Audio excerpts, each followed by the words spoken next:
മടിയിലിരുത്തി വിരലാൽ കുരിശു വരപ്പിച്ച സന്ധ്യകളും ഇളം മുട്ടിൽ കൈകൾ കൂപ്പി ഈശോയ്ക്കുമ്മ കൊടുത്തതും ഇന്നും എന്നോർമ്മയിൽ വീണ്ടും തെളിയുന്നു. തിരിച്ചു നടക്കാൻ കൊതിക്കുന്നു, തിരിച്ചു നടക്കാൻ കൊതിക്കുന്നു.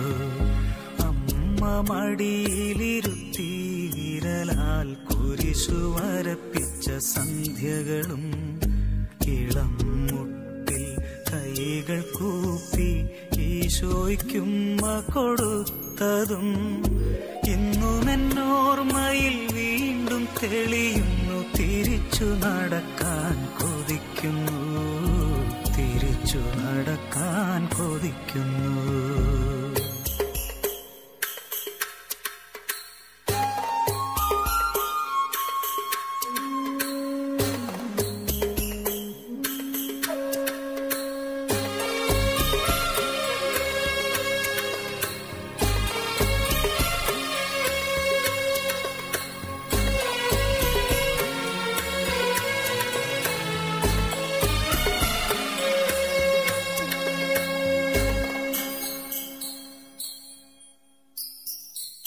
തൂവെള്ള വസ്ത്രവും മുടിയും ചാർത്തി പുലരിതൻ പൂക്കളും കൈകളിലേന്തി.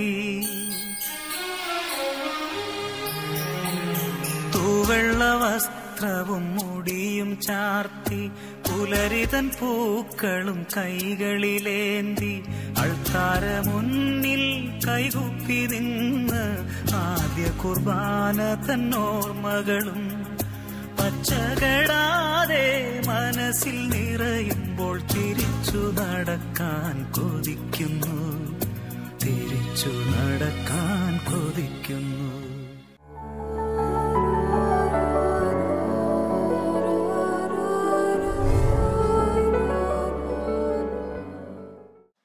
പ്രിയപ്പെട്ടവരെ, ഈ ദിവസങ്ങളിൽ നമ്മൾ കടന്നു പോകുന്ന പ്രാർത്ഥനാരൂപിയോട് ചേർന്നും ഈസ്റ്ററിൻ്റെ വിശുദ്ധമായ പുണ്യനിമിഷങ്ങളോട് ചേർന്നും നിങ്ങൾക്കെല്ലാവർക്കും ദൈവാനുഗ്രഹം ഞാൻ ആശംസിക്കുകയാണ്. മദർ ഹോം ധ്യാന കേന്ദ്രത്തിൻ്റെ ഈ ആത്മീയ ശുശ്രൂഷയുമായി ലോകത്തെമ്പാടുമുള്ള എല്ലാ മനുഷ്യരും ഞാൻ അഭിവാദനം ചെയ്യുന്നു. പ്രിയപ്പെട്ടവരെ, നിങ്ങളുടെ വ്യക്തിപരമായ ജീവിതത്തിലും കുടുംബത്തിലുമൊക്കെ നിറഞ്ഞ സന്തോഷവും സമാധാനവും ഉണ്ടാകട്ടെ എന്ന് ഞാൻ പ്രത്യേകം പ്രാർത്ഥിക്കാം. ഇന്ന് നിങ്ങൾക്ക് വേണ്ടി പങ്കുവയ്ക്കാൻ വേണ്ടി എൻ്റെ മനസ്സിൽ തമ്പുരാൻ തോന്നിച്ച തിരുവചന ഭാഗം വിശുദ്ധ മർക്കോസിൻ്റെ സുവിശേഷം 8-ാമത്തെ അധ്യായത്തിലെ 22 മുതലുള്ള വചനങ്ങളാണ്. മർക്കോസിൻ്റെ സുവിശേഷത്തിൽ മാത്രം രേഖപ്പെടുത്തപ്പെട്ട സംഭവമാണ് എന്നുള്ളത് അതിൻ്റെ കൗതുകം വളർത്തുക. മാത്രമല്ല 16 അധ്യായങ്ങളുള്ള മർക്കോസിൻ്റെ സുവിശേഷത്തിലെ ഏറ്റവും നടുക്ക് നിൽക്കുന്ന ഭാഗവും കൂടി അതാണ്. 8-ാം അധ്യായത്തിൽ 22-ാം വചനം അതാണെന്നും കൂടെ ചിന്തിക്കുമ്പോൾ ഒരു കൗതുകത്തോടു കൂടിയാണ് ഈ ഭാഗത്തെ ഞാൻ വീണ്ടും ചിന്തിച്ചത്. എന്തുകൊണ്ടാണ് ഈ ഭാഗം വിട്ടുപോകാതെ മർക്കോസിലൂടെ നമ്മൾക്ക് വേണ്ടി, തലമുറകൾക്ക് വേണ്ടി പരിശുദ്ധാത്മ എഴുന്നേൽപ്പിച്ച് വെച്ചത് എന്ന് ചിന്തിക്കണം. അപ്പോൾ എനിക്ക് തോന്നുകയാണ് ഇത് നമ്മുടെ വ്യക്തിപരമായ ജീവിതത്തിൽ വളരെ പ്രധാനപ്പെട്ട ഒരു സന്ദേശം നൽകുന്നുണ്ട്. ഒരു അന്ധനെ കുറേ പേർ കൊണ്ടുവന്ന് കർത്താവെ ഇവനെ സ്പർശിക്കണമേ എന്ന് പറഞ്ഞാൽ ഇവനെ സുഖപ്പെടുത്തണമേ എന്ന് ആവശ്യപ്പെടുക. ഇതെവിടെ വെച്ചാണ് ചോദിച്ചത്? ബെത്സയിദ എന്ന സ്ഥലത്ത് വെച്ചാണ്. അത് ധാരാളം അത്ഭുതങ്ങൾ നടന്ന സ്ഥലമാണ്. അതുകൊണ്ട് ആ അന്തരീക്ഷത്തിൽ തന്നെ ഒരു അത്ഭുതത്തിൻ്റെ ഗന്ധമുണ്ട്. അതുകൊണ്ട് ഇവിടെയും സൗഖ്യം സംഭവിക്കുമെന്ന പ്രതീക്ഷയോടുകൂടിയാണ് ആ കൃത്യസ്ഥലത്ത് അവർ അവനെ കൊണ്ടുവന്ന് പറഞ്ഞപ്പോൾ ഇവന് കണ്ണിന് കാഴ്ച തിരിച്ചു കൊടുക്കണമെന്ന് ആവശ്യപ്പെടുന്നത്. ഈശോ അവനെ സുഖപ്പെടുത്തുന്നു. പക്ഷെ നമ്മൾ മനസ്സിലാക്കേണ്ടത് ഈ അന്ധൻ ജന്മന അന്ധനല്ല, ജനിച്ചപ്പോൾ മുതൽ അന്ധനല്ല. അന്ധന്മാർ 2 വിധത്തിലുണ്ട്. ഒന്ന് ജന്മന അന്ധൻ, ജനിച്ചപ്പോൾ മുതൽ ഒന്നും കണ്ടിട്ട്, ഭൂമിയിലൊന്നും കണ്ടിട്ടില്ല. മറ്റേത് ഈ ഇടയ്ക്ക് വെച്ച് കാഴ്ച നഷ്ടപ്പെട്ടു പോയാലും. ഇവിടെ നമ്മൾ വായിക്കുന്ന ഈ വചനഭാഗത്തിലെ ഈ കുരുടൻ പിറവിക്കുരുടനല്ല, ജന്മന അന്ധനല്ല, അവൻ ഇടയ്ക്ക് വെച്ച് കാഴ്ച നഷ്ടപ്പെട്ടതാണ്. അതുകൊണ്ടാണ് അവൻ മരങ്ങളെ പോലെ എന്ന് പറഞ്ഞത്. അവൻ മരം കണ്ടിട്ടുണ്ട്. മരം എങ്ങനെയാണ് നിൽക്കുന്നത് കണ്ടിട്ടുണ്ട്, മരത്തിൻ്റെ ഷേപ്പ് എന്താണെന്ന് കണ്ടിട്ടുണ്ട്. അല്ലെങ്കിൽ ഒരു മരങ്ങളെ പോലെ എന്ന് പറയും. മരം എന്താണെന്ന് അറിയാത്തവൻ, കണ്ടിട്ടില്ലാത്തവൻ എങ്ങനെയാണ് മരങ്ങളെ പോലെ എന്ന് പറയുന്നത്? അതിൻ്റെ അർത്ഥം അവൻ്റെ കാഴ്ച ഈയിടെ എന്നോ നഷ്ടപ്പെട്ടതാണ്, പണ്ട് പോയതല്ല. ചിലപ്പോൾ ഇന്നലെ നഷ്ടപ്പെട്ടായിരിക്കാം, ചിലപ്പോൾ ഒരാഴ്ച മുമ്പ് നഷ്ടപ്പെട്ടായിരിക്കാം, ചിലപ്പോൾ ഒരു മാസം മുമ്പ് നഷ്ടപ്പെട്ടതായിരിക്കാം. ഈ കാഴ്ച നഷ്ടപ്പെട്ടവന് കാഴ്ച കൊടുക്കണമെന്ന് പറഞ്ഞാണ് അവർ കൊണ്ടുവരുന്നത്. യേശു അവനോട് ചോദിച്ചു, നീ എന്തെങ്കിലും കാണുന്നുണ്ടോ? അവൻ പറഞ്ഞു, ഞാൻ കാണുന്നുണ്ട്. എന്ത് കാണുന്നു? മനുഷ്യരെ കാണുന്നു, മരങ്ങളെ പോലെ കാണുന്നു. അതാണ് കാഴ്ചയുടെ കുറവ്. മനുഷ്യനെ എങ്ങനെയാണ് കാണേണ്ടത്? മനുഷ്യനെ തന്നെ കാണണം. മരങ്ങളെ പോലെ കാണാൻ പാടില്ല, കല്ലായി കാണാൻ പാടില്ല, അല്ല തിമിംഗലമായി കാണാൻ പാടില്ല, അല്ല മേഘമായി കാണാൻ പാടില്ല. മനുഷ്യനെ മനുഷ്യനായി തന്നെ കാണുന്നതാണ് വ്യക്തമായ കാഴ്ച. ഈ കാഴ്ചയാണ് അവൻ മങ്ങിപ്പോയത്. അതുകൊണ്ട് യേശു എന്ത് ചെയ്തു? യേശു അവൻ്റെ കാഴ്ച തിരിച്ചു കിട്ടാൻ ചെയ്ത ട്രീറ്റ്മെൻറ്റ് വളരെ രസകരമായ ട്രീറ്റ്മെൻറ്റാണ്. ഈശോ അവൻ്റെ കയ്യെ തൊടുകയല്ല ചെയ്തത്, കണ്ണി തൊടുകയല്ല ചെയ്തത്, തലയെ കൈവച്ച് പ്രാർത്ഥിക്കുകയല്ല ചെയ്തത്, സീലോഹായിൽ പോയി പുരോഹിതനെ കാണിച്ചു കൊടുക്കാൻ പറയുകയല്ല ചെയ്തത്, അല്ലെങ്കിൽ ചെളിവാരി പൂശുകയല്ല ചെയ്തത്. പിന്നെയോ ബൈബിളിൽ ഒരൊറ്റ സ്ഥലത്ത് മാത്രം കാണുന്ന സംഭവം, യേശു അവൻ്റെ കണ്ണുകളിൽ തുപ്പി. യേശു അവൻ്റെ കണ്ണുകളിൽ തുപ്പി, മുഖത്ത് തുപ്പിയെന്ന് പോലുമല്ല. ഞാൻ തമാശക്ക് ചിന്തിക്കും, കൃത്യം കണ്ണേൽ വീഴണമെങ്കിൽ എത്രമാത്രം കൂർപ്പിച്ച് തുപ്പേണ്ടി വരും. ഞാൻ ഓർക്കും ഈ സമയത്തൊക്കെ എൻ്റെ ചാച്ചനൊക്കെ ചെറുപ്പത്തിൽ മുറുക്കുമായിരുന്നു. മുറുക്കുന്ന ചാച്ചനൊക്കെ മുറുക്കിയിട്ട് തിണ്ണയ്ക്ക് അപ്പുറത്തേക്ക് നീട്ടി തുപ്പുന്ന രംഗം എൻ്റെ മനസ്സിലുണ്ട്. ചുണ്ടത്തിങ്ങനെ വിരൽ വെച്ചുകൊണ്ട് നീട്ടി തുപ്പ്, ചിലപ്പോൾ ഒരു 5 മീറ്റർ അപ്പുറം വരെ പോയി തുപ്പൽ വീഴാറുണ്ട്. ഇതുപോലെ കൃത്യമായി തുപ്പാൻ അറിയാവുന്നൊരു യേശു കണ്ണുകളിലെ കൃത്യം തുപ്പിക്കഴിഞ്ഞിട്ട് അവൻ്റെ കണ്ണുകളിൽ കൈവച്ചെന്ന് പറയുന്നത്. അതായത് അവിടെ തൂത്ത് കാണുന്നൊക്കെ ഞാൻ പാവനെ കാണുക. അപ്പോഴെന്ത് സംഭവിച്ചു? അവൻ്റെ കാഴ്ച തെളിഞ്ഞു. ഈ തുപ്പൽ വീണപ്പോഴാണ് അവന് തെളിഞ്ഞത്. പ്രിയപ്പെട്ടവരെ, ഇതൊരു വലിയൊരു പാഠം നമ്മളെ ഓർപ്പിക്കുന്നുണ്ട്. ചിലപ്പോഴൊക്കെ നമ്മുടെയൊക്കെ ജീവിതത്തിൽ കാഴ്ചകളൊക്കെ മങ്ങുമ്പോൾ ചില തുപ്പലുകൾ വീണാലേ കാഴ്ച തെളിയും. ഈ ബൈബിൾ ഭാഗം തുടങ്ങുന്നത് എങ്ങനെയാണ്? കുറേ പേർ ഒരു അന്ധനെ കൊണ്ടുവന്നതാണ്. അന്ധൻ നേരിട്ട് വന്നെന്നല്ല. ഈശോ എനിക്ക് കാഴ്ച പോയി, എനിക്ക് സുഖം നൽകണമേ എന്ന് പ്രാർത്ഥിച്ച ബർത്തോമേസ് അല്ലവൻ. അതായത് ഇവൻ്റെ കാഴ്ച കുറഞ്ഞു എന്ന് ആർക്കാ തോന്നിയത്? മറ്റുള്ളവർക്കാണ് തോന്നിയത്. മറ്റുള്ളവർ അവനെ കൊണ്ടുവന്നത്. അതായത് പ്രിയപ്പെട്ടവരെ, ചിലപ്പോൾ നമ്മുടെയൊക്കെ കാഴ്ചകളൊക്കെ മങ്ങി എന്നൊക്കെ നമുക്ക് വലിയ ബോധ്യം കാണില്ല. നമ്മളിങ്ങനെ സാധാരണ പോലെ എന്ന് പറഞ്ഞ് നടക്കും. പക്ഷേ കൂടെ നിൽക്കുന്നവർക്കാണ് മനസ്സിലാവുക എന്തോ കുഴപ്പമുണ്ടെന്നും. ഈടൊരു കൊച്ച് ക്ലാസ്സിൽ വായിക്കും, വിക്കി വായിക്കുന്നു. അവൻ പുറകിലത്തെ ബെഞ്ചിലിരിക്കുന്നത്. ടീച്ചർ അവനെ എപ്പോഴും വഴക്ക് പറയും, എടാ തെറ്റിച്ച് വായിക്കാതെ. അവൻ ടീച്ചറെ അവൻ കരഞ്ഞുകൊണ്ട് നിൽക്കുകയുള്ളൂ. അവനെ ടീച്ചർ തല്ലി, ശരിക്കും വായിക്കാൻ പറ്റാത്തവരുമല്ലോ. അവനെ അക്ഷരങ്ങളൊക്കെ വിട്ട് കളയുന്നു. ചില സെൻറ്റൻസ് എഴുതി വെച്ചാൽ കൃത്യം പറയുന്നില്ല. തല്ലുകൊണ്ട് കരഞ്ഞുകൊണ്ടൊക്കെ നിൽക്കും. ഈ അപ്പനും അമ്മയും കൂടെ ഇവനെ ആശുപത്രി കൊണ്ട് പരിശോധിച്ചപ്പെടാൻ മനസ്സിലായത് ഇവൻ്റെ കണ്ണിന് കാഴ്ച കുറഞ്ഞിരിക്കുക. ഇവൻ പുറകെ നോക്കുമ്പോൾ എല്ലാ അക്ഷരവും കാണുന്നില്ല. അതുകൊണ്ടാണ് വിട്ടുകളയുന്നത്. വായിക്കാനുള്ള വിഷമമല്ല, കാഴ്ച കുറഞ്ഞതുകൊണ്ടാണ് പ്രശ്നം. പക്ഷേ ഈ കാഴ്ച കുറഞ്ഞു പോയ കാര്യം ഇവനും അറിയത്തില്ല, ടീച്ചർക്കും അറിയത്തില്ല. ഇവനറിയത്തില്ലാത്തതുകൊണ്ടാണ് ഇവൻ പറയാതിരിക്കുന്നത്. ടീച്ചർക്ക് മനസ്സിലാകാത്തൊരു ടീച്ചർ ഇവനെ തല്ലിയത്. ചിലപ്പോഴൊക്കെ നമ്മൾ ഓർക്കണം, കാഴ്ചകൾ കുറയുന്നു എന്ന കാര്യം നമ്മൾ മനസ്സിലാകുക പോലുമില്ല. പക്ഷേ ചിലപ്പോൾ കൂടെ നിൽക്കുന്നവർക്ക് മനസ്സിലാകും കാഴ്ച കുറഞ്ഞു തുടങ്ങി, പെരുമാറ്റങ്ങൾ. അപ്പോൾ എന്താണ് ഈശോ സുഖപ്പെടുത്തുക? ഈശോൻ്റെ കണ്ണുകൾ തുപ്പിയും. ആ തുപ്പൽ വന്ന് വീഴുമ്പോഴേ കാഴ്ച തെളിയുള്ളൂ. ആ തുപ്പലാണ് സൗഖ്യദായകമായ സ്പർശനം. എപ്പോഴും തലയിൽ സ്നേഹപൂർവ്വം തലോടുന്നതോ, അല്ലെ എപ്പോഴും അടുത്തിരുന്ന് ബാലിക എഴുന്നേക്കുമെന്ന് പറയുന്നതോ, അല്ലെ എപ്പോഴും പുരോഹിതനെ പോയി കാണിച്ചു കൊടുക്കുന്നില്ല. ചിലരെയൊക്കെ സുഖപ്പെടുത്തണമെങ്കിൽ മുഖത്ത് തുപ്പൽ വീഴും. ചില സംഭവങ്ങൾ മുഖത്ത് തുപ്പൽ വീണത് പോലെയാണ് നിൽക്കുന്നത്. നാണക്കേട്, അപമാനം, അസ്വസ്ഥത, അവഹേളിക്കപ്പെടുന്നു, കൊച്ചാക്കപ്പെടുന്നു. ശരിക്കും മുഖത്ത് തുപ്പൽ വീണു. പക്ഷേ ഈ തുപ്പൽ വീണത് എന്തുകൊണ്ടാണ്? നമ്മുടെ കാഴ്ചകൾ മങ്ങിയെന്നറിയുന്ന കർത്താവ് തുപ്പിതാ. തമ്പുരാനിന്ന് നേരിട്ട് തുപ്പാൻ പറ്റാത്തതുകൊണ്ട് ആരെങ്കിലുമൊക്കെ തുപ്പാൻ ഏൽപ്പിക്കും. ഈ തുപ്പിക്കുന്നത് വൈരാഗ്യത്തിൽ കാണാനുള്ളതല്ല. ഇനി എന്താണ് എൻ്റെ മുഖത്ത് തുപ്പിയത്? ആണെങ്കിലാരും മുഖത്ത് തുപ്പോ എന്ന് ചോദിച്ചാൽ ഈ അന്തം വഴക്കൊന്നുണ്ടാക്കിയില്ല. ഈ തുപ്പലേറ്റ് വാങ്ങി ആ തുപ്പൽ കൊണ്ട് മുഖം തുടച്ചപ്പോൾ അവൻ്റെ കാഴ്ച തിരിച്ചു കിട്ടി.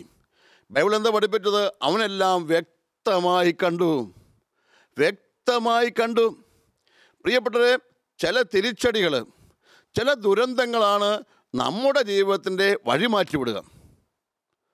ചില അബദ്ധങ്ങളാണ്, ചില ആരോപണങ്ങളാണ് നമ്മുടെ ജീവിതത്തിൻ്റെ വഴിമാറ്റിവിടുക. അതായത് നമ്മുടെയൊക്കെ കാഴ്ച കുറേ കൂടെ ശരിയാകാനുണ്ട് എന്ന് ചിന്തിക്കുന്ന ദൈവാത്മാവിൻ്റെ പ്രവർത്തനമില്ലേ? ഈ തുപ്പൽ വന്ന് വീഴുമ്പോഴാണ് തീർച്ചയായും ജീവിതത്തിൽ ശരിക്കൊന്ന് കാണാൻ തുടങ്ങുക. ഇതുവരെ കണ്ടുകൊണ്ടൊന്നും ശരിയായ കാഴ്ചയല്ല. കാണുന്നുണ്ടെന്ന് വിചാരിച്ച് നടന്നതും ശരിയായ കാഴ്ചയല്ല. കാണുന്നുണ്ടെന്നൊക്കെ പറഞ്ഞ് നടക്കുമ്പോഴും ശരിയായ കാണാത്ത അന്ധന്മാരായിരുന്നു. അതുകൊണ്ട് കർത്താവ് തീരുമാനിച്ച് ഇങ്ങനെ അധികം കാലം പോകാൻ പറ്റില്ല. അതുകൊണ്ടും ഈ കാഴ്ച തെളിയുക തന്നെ വേണം. അതിന് തീർച്ചയായും ചില ദുരന്തങ്ങളും ചില അപവാദങ്ങളും ഒക്കെ ഉണ്ടാകൊണ്ടിരിക്കുന്നു. ഇസ്രായേൽ ജനത്തെ പാഠം പഠിപ്പിക്കാൻ ബാബിലോണിയയിലേക്ക് പ്രവാസത്തിലേക്ക് കൊണ്ടുപോയി. ഇസ്രായേൽ ജനം പാപം ചെയ്ത് കരകിച്ച് തിന്മ പ്രവർത്തിച്ചു. 2 തെറ്റാണ് അവർ ചെയ്തു വെച്ചത്.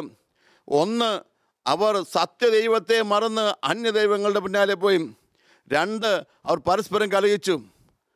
ഇത്രമാത്രം ദൈവത്തിൻ്റെ മനസ്സിൽ അകന്നു പോയപ്പോൾ ദൈവം പറഞ്ഞു, ഇതാ ഞാൻ അവരെ ശിക്ഷിക്കാൻ പോവുകയാണ്. ബാബിലോണിൻ്റെ രാജാവായിരുന്ന നെബൂഖദ്നേസർ രാജാവിനെ അയച്ച് അവരെ ശിക്ഷിച്ച് അവരുടെ ദേവാലയം തകർത്ത്, അഭിമാനമായ ദേവാലയം തകർത്ത്, അവസാന രാജാവ് ഹെസക്കിയ രാജാവിനെ കെട്ടിവലിച്ച് ബാബിലോണിയയിൽ കൊണ്ട് 70 വർഷം അടിമത്തത്തിൽ കിടന്നു. ആ 70 വർഷം അടിമത്തത്തിൽ കിടന്ന കാലഘട്ടത്തിലാണ് ബൈബിളിൽ ഏറ്റവും മനോഹരമായ പ്രാർത്ഥനാ ഗാനങ്ങൾ ഉണ്ടായത്. ബൈബിളിലെ വിലാപങ്ങൾ എന്ന പുസ്തകം എഴുതപ്പെടുന്ന പശ്ചാത്തലത പ്രിയപ്പെട്ടവരെ. ബാബിലോൺ നദിയുടെ തീരത്തിരുന്ന് ഞങ്ങൾ സെഹിയോനെ ഓർത്ത് കരഞ്ഞു. അവിടെയുള്ള അലരി വൃക്ഷങ്ങളിൽ കിന്നരങ്ങൾ തൂക്കിയിട്ട് സെഹിയോനിലെ ചില പാട്ടുകൾ പാടുകൊണ്ട് ഞങ്ങളോട് ആവശ്യപ്പെട്ടു. അറിയപ്പെടാതെ ദേശത്ത് വെച്ച് ഞങ്ങൾ കർത്താവിൻ്റെ ഗാനങ്ങൾ ആലപിക്കുന്നത് എങ്ങനെ? ഓർശ്രമേ, നിന്നെ ഞാൻ മറന്നുപോയാൽ എൻ്റെ നാവ് എൻ്റെ അണ്ണാക്കിൽ ഒട്ടിപ്പിടിക്കട്ടെ. ഞാൻ നിന്നെക്കുറിച്ച് പറയാതിരുന്നാൽ എൻ്റെ സംസാരശേഷി ഇല്ലാതായി പോകട്ടെ എന്നൊക്കെ ആത്മാർത്ഥമായി വിലപിക്കാൻ മാത്രം ഇസ്രായേൽ ജനം അത് അനുഭവിച്ചു. മാത്രമല്ല, വിലാപങ്ങളുടെ അവസ്ഥ 3-ാമത്തെ അധ്യായത്തിൽ 18 മുതൽ വചനങ്ങൾ ബൈബിളിൽ ഏറ്റവും സൂപ്പർ ഹിറ്റ് വചനം എഴുതും. ആ പശ്ചാത്തലം കർത്താവിൻ്റെ സ്നേഹം ഒരിക്കലും അവസാനിക്കുന്നില്ല, അവിടുത്തെ സ്നേഹം അസ്തമിക്കുന്നില്ല, ഓരോ പ്രഭാതത്തിലും പുതിയതാണ് എന്നും ഏറ്റവും മനോഹരമായ വചനം കുറിച്ചത് ആ കണ്ണീരിൻ്റെ കരയിരുന്നുള്ളത്. ബാബിലോൺ നദിയുടെ തീരത്തിരുന്ന് ഞങ്ങൾ കരഞ്ഞനാം. പ്രിയപ്പെട്ടവരെ, നമ്മളൊക്കെ ഇരുന്ന് കരയേണ്ട ബാബിലോൺ നദിയാണ് ഈ ഒഴുകുന്നത്. ഈ കേരള സമൂഹം അതാണ്, ഇന്ന് ചുറ്റുവട്ടമുള്ളവർ അതാണ്. ആ ബാബിലോൺ നദിയുടെ തീരങ്ങളിരുന്ന് കരയുമ്പോഴേ നമ്മൾക്കൊക്കെ ദൈവസ്നേഹത്തെക്കുറിച്ച് വീണ്ടും പറയാൻ പറ്റുകയുള്ളൂ. ആ ബാബിലോൺ നദിയുടെ തീരങ്ങളാണ് ഈ കാലഘട്ടം. നമുക്ക് കരയണം, നമുക്ക് പ്രാർത്ഥിക്കണം, ഒരിക്കലും അസ്തമിക്കാത്ത കർത്താവിൻ്റെ സ്നേഹത്തെക്കുറിച്ച് പറയണം. അറിയപ്പെട്ട സഹോദര, ഈ കാലഘട്ടങ്ങളിൽ ഈ കണ്ണീരിൻ്റെ ബാബിലോൺ നദി തീരങ്ങളിരുന്ന് നമുക്ക് കർത്താവിനെക്കുറിച്ച് പറയണം. ഞാൻ നിന്നെക്കുറിച്ച് പറയും, നിന്നെ ഞാൻ മറന്നു പോവില്ല കർത്താവേ, നിന്നെക്കുറിച്ച് പാടാതിരിക്കില്ല കർത്താവേ എന്ന് പറയാനുള്ള തിരിച്ചറിവിലേക്ക് പോകണം. അല്ലാതെ ഈ കാലഘട്ടങ്ങളിൽ നമുക്കൊക്കെ ഉണ്ടായ ഒരു അഹങ്കാരത്തിൻ്റെയും ഒരു അഹംഭാവത്തിൻ്റെയും വിഗ്രഹങ്ങളുടെ പുറകെ പോരുത്. എന്തൊക്കെയോ വാരിക്കൂട്ടാനുള്ള വ്യഗ്രതയിൽ എന്തൊക്കെയോ ഭൗതിക സ്വത്തുകളുടെ പുറകെ പോകുമ്പോൾ ആത്മീയത ശുഷ്കിച്ചു പോകുന്ന അവസ്ഥയാണ്. ദൈവത്തെ മറന്നു. വേറെന്തൊക്കെയാണ് പ്രധാനപ്പെട്ടത്? വേറെ എന്തൊക്കെയാണ് അവർ ഏറ്റവും പ്രധാനമായി കൊണ്ടുനടക്കുന്നത്? ചിലപ്പോഴൊക്കെ അവിടുന്ന് ഇവിടുന്നും കേൾക്കുന്ന കാര്യങ്ങൾ അഹങ്കാരത്തിൻ്റെതൊക്കെ ഒരു മേഖല നിന്നപ്പോൾ ദൈവം തീരുമാനിച്ച് ഇങ്ങനെ പോകാൻ പറ്റില്ല, ഇങ്ങനെ പോകാൻ പറ്റില്ല, ഇങ്ങനെ അധികം പോയാൽ അത് പാളിച്ച. പ്രിയപ്പെട്ടവരെ, ചിലപ്പോഴൊക്കെ ചില തിരിച്ചടികൾ, ചില മർദ്ദനങ്ങളൊക്കെ ഇല്ലെങ്കിൽ നമ്മളൊക്കെ അപകടത്തിലേക്ക് പോകുന്നത്. ബലൂൺ ഒരു പരിധിക്കപ്പുറം വീർപ്പിച്ചാൽ പൊട്ടിപ്പോവുകയല്ലേ? അപ്പോൾ ബുദ്ധിയുള്ള അമ്മ എന്ത് ചെയ്യും? കൊച്ചൊരു പരിധിയെ വീർപ്പിക്കുമ്പോഴേ കൊച്ചിനെ ബലൂൺ തട്ടിക്കളയും. പൊട്ടരുത്, പൊട്ടിയാൽ ഈ പൊട്ടുന്ന ഒച്ചകൊണ്ട് കൊച്ചിനെ പിടിച്ചു. അതുകൊണ്ട് ജീവിതത്തിൽ ചില ദുരന്തങ്ങളിലൂടെയാണ് നമ്മൾ കടന്നു പോകുന്നത്. പ്രിയപ്പെട്ട, ചിലപ്പോഴൊക്കെ ചില പരാജയങ്ങൾ, ചില തിരിച്ചടികൾ, ചില അപമാനങ്ങൾ, ഇതൊക്കെ സംഭവിക്കുക തന്നെ വേണം. നേരെ ചുവേ പറഞ്ഞാൽ മനസ്സിലാക്കാത്ത അതികഴിവുള്ള പിള്ളേർക്കൊക്കെയാണ് ചിലപ്പോഴൊക്കെ ഷോക്ക് കൊടുത്താൽ മാറ്റുന്നത്. ആ ഷോക്ക് ഇല്ലെങ്കിൽ മാറിയല്ല, അവൻ്റെ ബോധത്തിൽ മാറി പറഞ്ഞാൽ മനസ്സാകിയല്ല. ദൈവത്തിൻ്റെ ഇടപെടൽ എന്തിനാണ്? നമ്മൾക്കൊരു വിശുദ്ധീകരണമാകാൻ വേണ്ടിയിട്ടാണ്. നമുക്കൊരു വിശുദ്ധീകരണം ഉണ്ടാകാൻ വേണ്ടി. സാവൂളിനെ കുതിരപ്പുറത്ത് തട്ടിമറിച്ചിട്ടാലേ പൗലോസായി മാറുകയുള്ളൂ. കുതിരപ്പുറത്ത് വന്ന് സാവൂളിന് കത്ത് കൊടുത്താൽ, മൊബൈലിൽ മെസ്സേജ് അയച്ചായിരുന്നു സാവൂൾ പൗലോസാകിയല്ല. അവനെ കുതിരപ്പുറത്ത് താഴെയിടണം. അതായത് ജീവിതത്തിലെ ചില തിരിച്ചടികളാണ് നമ്മുടെയൊക്കെ വലിപ്പത്തിലേക്ക് എത്തിക്കുന്നത്. ഇന്ന് തന്നെ എനിക്ക് അറിയാം, കാരണം അങ്ങോളം ഇങ്ങോട്ട് യാത്ര ചെയ്യുമ്പോൾ എത്രയോ ദൈവ ശുശ്രൂഷകരായ ആളുകളുടെ അനുഭവങ്ങൾ അറിയാം. ഒരു കാലത്ത് ഭൗതികമായി ജീവിച്ചവരും ലോകത്ത് വ്യഗ്രപ്പെട്ടെടുത്തവരൊക്കെ ഇന്ന് ദൈവത്തിൻ്റെ പ്രിയപ്പെട്ട ശുശ്രൂഷകരായി മാറുന്ന ചില നിമിഷങ്ങൾ ചില തിരിച്ചടികളുടെയും ചില ദുരന്തങ്ങളുടെ നിമിഷത്തിലാണ്. അവിടെ കൊണ്ടേ മാറ്റം ഉണ്ടാവുള്ളൂ. അവിടെയാണ് വ്യത്യസ്തമായി വഴിമാറാൻ തുടങ്ങുന്നത്. വെള്ളമൊക്കെ ഒഴുകി വരുമ്പോൾ ഒരു കല്ലെടുത്ത് മുമ്പിൽ വെച്ചാൽ വെള്ളം മാറി ഒഴുകും. കുതിച്ച് ചാടി വരുന്ന പുഴയ്ക്ക് ഡാം കെട്ടിക്കഴിഞ്ഞാൽ ആ വെള്ളത്തെ ശേഖരിച്ച് കഴിയുമ്പോൾ അത് വൈദ്യുതിയായി മാറും. അതുകൊണ്ട് ഈ കാലഘട്ടങ്ങളിൽ നമുക്കുണ്ടായ അപമാനത്തിലും നമുക്കുണ്ടായ മാനസിക സംഘർഷത്തിലൊന്നും ഒട്ടും അതിശയപ്പെടേണ്ട കാര്യമില്ല. ഇത് ദൈവം നമുക്ക് തന്നതാണ്. ദൈവം അയച്ച നെബൂഖദ്നേസർ രാജാവിനെ പോലെ ആരൊക്കെയോ പ്രവർത്തിക്കുന്നുണ്ട്. അതിൽ പിശാച് കുറച്ചും കൂടെ പരിശ്രമിച്ചിട്ടുണ്ടാകും. പക്ഷേ ഏറ്റവും മനസ്സിലാക്കേണ്ടത് നമ്മുടെ വിശുദ്ധീകരണത്തിനായി ഉണ്ടായ കാലഘട്ടമാണിത്. അതായത് നമ്മുടെ കാഴ്ചകളും ഓർത്തു വെക്കേണ്ടത്, ഇവ കാഴ്ച തുപ്പവൻ എനിക്ക് നവീകരണം ഉണ്ടാകാൻ വേണ്ടി ദൈവം തുപ്പിയതാണെന്ന് എളിമയോടെ സ്വീകരിച്ചാലേ മാറ്റം ഉണ്ടാവുള്ളൂ. മറിച്ച് ആരുടെ എന്നെ തുപ്പിയതെന്ന് ചോദിച്ച് തെറി പറയാനും തല്ലാനും പോയാൽ ഒരിക്കലും എൻ്റെ കണ്ണു തെളിയുമില്ല. ഇത് എളിമപ്പെടേണ്ട കാലഘട്ടമാണ്. നമ്മുടെ അഹങ്കാരം കുറയ്ക്കേണ്ട കാലഘട്ടമാണ്. നമ്മുടെയൊക്കെ തൻ്റെ ഇടം മാറുന്ന, പ്രത്യേകിച്ച് ജനങ്ങളുമായുള്ള ബന്ധം, കരുണയുടെ ബന്ധം, സ്നേഹത്തിൻ്റെ ബന്ധം, സത്യസന്ധയുടെ ബന്ധത്തിലൊക്കെ വളരണം. പ്രത്യേകിച്ച് മാർപ്പാപ്പയിലൂടെയൊക്കെ ലോകത്തിന് മുഴുവൻ സംവേദിക്കുന്ന ആ കരുണയുടെയും ക്ഷമയുടെയും സ്നേഹത്തിൻ്റേതുമായ തിരമാലകളെ നമ്മൾ തടഞ്ഞു നിർത്താൻ പാടില്ല. ആ തിരമാല കേരള സഭയിലേക്ക് കാര്യമായി അടിക്കാത്തെന്ന് എനിക്ക് തോന്നുക. കുറച്ച് സാധാരണ ജനമൊക്കെ എന്തെങ്കിലും ചെയ്തു കാണും. ഒരു വർഷത്തിന് ആഘോഷം കടന്നു വരും. ഉള്ളിൻ്റെ ഉള്ളിൽ എളിമയോടെ നിൽക്കാനും കരുണയോടെ നിൽക്കാനും മനുഷ്യനെ മാനിക്കാനും മനുഷ്യനെ ബഹുമാനിക്കാനും ഒക്കെയുള്ള ഒരു ആത്മീയ പക്വതയിലേക്ക് എത്തിയും. എൻ്റെ മുമ്പിൽ നിൽക്കുന്ന വ്യക്തി ദൈവത്തിൻ്റെ മകനാണ്, മകളാണ് എന്ന ചിന്തയോടെ ഏറ്റവും ആദരവോടെ കണക്കാക്കാൻ നമ്മളൊക്കെ എന്താണ് ഇനി പഠിക്കുക? എല്ലാവരും എന്നെ ബഹുമാനിക്കണം, എല്ലാവരും എന്നെ ശുശ്രൂഷിക്കണം എന്നൊക്കെയുള്ള അഹംഭാവത്തെ തരംഗങ്ങളാണ്. മറിച്ച് മുമ്പിൽ വരുന്ന വ്യക്തിയോട് ഏറ്റവും നന്നായി ഞാൻ പെരുമാറണം എന്നൊക്കെ ഞാൻ തിരിച്ചറിയുമ്പോഴാണ് എൻ്റെ കണ്ണുകൾ തെളിയും. എല്ലാം വ്യക്തമായി കണ്ടും ഈ ബൈബിൾ ഭാഗം അവസാനിപ്പിക്കുന്ന വ്യക്തമായി കണ്ടവൻ ഈശോ എന്ത് ചെയ്തു? അവനെ ഗ്രാമത്തിലേക്ക് വിട്ടു. അവൻ സ്വന്തം ഗ്രാമത്തിൽ സ്വന്തം ജീവിത മേഖലകളിൽ പോയി പ്രവർത്തിക്കണം. എല്ലാം വ്യക്തമായി കാണാൻ തുടങ്ങണം. കുറ്റങ്ങൾ ആരോപിതമായി തീരുമ്പോഴൊക്കെ ഓർക്കണം, അത് നമ്മുടെ മുഖത്ത് വീഴുന്ന തുപ്പലുകളാണ്. നമ്മുടെ കാഴ്ച തെളിയാൻ വേണ്ടിയാണ്. നമ്മൾ അവരെ എതിർക്കാനൊന്നും പോകണ്ട. നമ്മുടെ കാഴ്ച തെളിയാനുള്ള അവസരമായി എടുത്ത് അതൊരു വിശുദ്ധീകരണത്തിൻ്റെ അവസരമായി മാറാൻ എല്ലാവർക്കും സാധിക്കട്ടെ എന്ന് ഞാൻ ആഗ്രഹിക്കുന്നു, പ്രാർത്ഥിക്കുന്നു. കർത്താവായ ദൈവമേ, നിൻ്റെ അനന്ത പരിപാലനയും പദ്ധതികളെയോട് നന്ദി പറയുന്നു. കർത്താവെ, ഓരോ സംഭവങ്ങളിലും നീ ഇടപെടുന്നുണ്ട്. അനന്തജ്ഞാനിയായ കർത്താവെ, ഞങ്ങൾക്ക് ആവശ്യമുള്ള എന്തെന്നറിയുന്ന തമ്പുരാനെ, വ്യക്തി വിജയത്തിലും ഞങ്ങളുടെ ആത്മീയ വളർച്ചയ്ക്കും വേണ്ടി അങ്ങ് ഒരുക്കി തരുന്ന എല്ലാ സംഭവങ്ങളെയോ സ്തുതി പറയുന്നു. ഈ അനുഭവങ്ങളിലൂടെ കുറേ കൂടി വ്യക്തമായി എന്നെ തന്നെ കാണാനും ചുറ്റുവട്ടങ്ങളെ കാണുവാനുള്ള വലിയ അഭിഷേകം വർഷിക്കണമേ. യേശു നാമത്തിൽ പ്രാർത്ഥിക്കുന്നു, ഇപ്പോഴും എപ്പോഴും എന്നേക്കും. ആമേൻ.